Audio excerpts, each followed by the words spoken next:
Ayan, banana and cucumber. Gawa tayo ng juice. Blender natin yan. So, dito sa isa blender, lagyan na natin yung ating cucumber. And then, add natin tong banana. Saka natin lalagyan ng konting milk. Ayan. Then, naka-add lang din ako dito ng konting tubig. Para hindi siya masyado matamis. Oops. Saka natin ilalagay ito dito.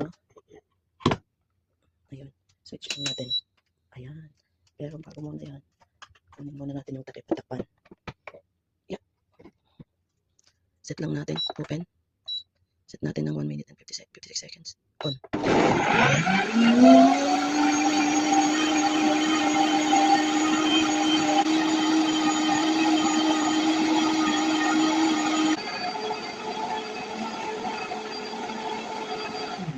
So, ayan, tapos na ang ating cucumber and banana juice. Smoothie na din. So, dito natin tra-transfer.